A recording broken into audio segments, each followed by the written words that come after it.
Welcome to my video update on the development progress for the Steam VR simulation of the 1851 Great Exhibition. Although photography was in its infancy in 1851, quite a few photographs survive. Some of these show wide views, including some outside views of the building. There is also this view looking east from the gallery above the west end of the nave. And this one looking west from the gallery above the east end of the nave. All these photographs are included in the simulation, at the approximate location from which they were taken. Here we are looking east along the foreign nave, with the Marquis of Bute visible to the right. This is a view looking north along the transept from the gallery above the main entrance. And here looking south along the transept from just behind the Coalbrookdale gates. Others can be located because the subject of the photograph is included in other illustrations which give their position. Some subjects appear in the Illustrated London News panoramas, included this stand of bronzes by Mattafat of Paris, and this cabinet of Adolphe Sax, inventor of the saxophone. Some subjects appear in watercolors by Nash, such as this walnut sideboard by Fordinoir of Paris in the Algeria corridor. These items in malachite by Demidov of St. Petersburg in the Russia court. And in the United States section a trophy of vulcanized India rubber by Goodyear. Others can be identified from detailed floor plans, here the stand of Peter Lawson and Sons of Edinburgh in the southwest gallery. Outside the building on the north side of the western entrance we see the anchors of Brown Lennox and Company. Behind the anchors are the level crossing gates of Charles Young and Company. And this photograph, taken from slightly further south, shows the cheese ring column with an anchor just visible behind and to the left of its base. Some photographs require a little more analysis to determine their location within the building. This lathe by Sharp Brothers of Manchester has two clues to position. One of the external doors can be seen at the top right of the image, and the direction of the floorboards, which ran north-south on the ground floor, confirms this exit door must be on the north wall. There are only two north wall exits adjacent to the machinery courts.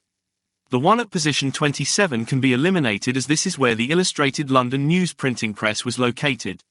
This leaves the one at position 18, which seems reasonable as it would place the Sharp lathe immediately north of the Whitworth lathes.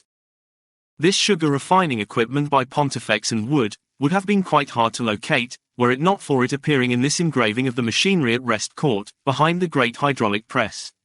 Once again the floorboard direction tells us the orientation, and the underside of a gallery can be seen at the top right of the image. Note the steps at the left of the image. With all this information, we can locate the item on the detailed floor plans. Continuing the sugar industry theme, this exhibit is by C. Heckman of Berlin, Prussia. At the top right you can see the underside of the single-story flat roof, which indicates the orientation and limits where in the building it is located. Just below that is the underside of the gallery, and below that, the railing of a more distant part of the gallery. This is consistent with being in the Zollverein machinery court. The photographer must have been standing at the tip of the blue arrow, facing the direction indicated. Any further south than the octagon room, labeled Central Hall of the Zollverein, on the plan, would have obscured the view of the distant gallery railing. The last photo we are going to look at in this video is Eve and the Serpent by Dutch sculptor, Johannes Antonius van der Ven. Clearly visible at the top of this image is a banner which reads, Russia. There are only 4 such banners fronting the nave, all in the general area of the Swedish porphyry jar. Closer to the camera we can see what appears to be a cannon, then Fisher Boy by Hiram Powers, then some rock, or ore samples, then the rear of the stand for the Greek slave, also by Hiram Powers. This means Eve and the Serpent must be on the far side of the porphyry jar. Although it is not possible to positively identify it from this image, you can see what appears to be a head on a sculpture, just beyond the porphyry jar. With the likely position of Eve and the Serpent identified, we can eliminate the Russia sign on the south side of the nave, as it is too far east. It turns out it was the westmost Russia sign on the north side of the nave, which appears in the photograph. We have only covered some of the available photographs in this video, all of which are now included in the simulation. Remember, the simulation can now be downloaded from Steam. It is free of charge, and always will be. Although best when used with a VR headset, if you don't have a headset it will also work in desktop mode, using your monitor, keyboard and mouse.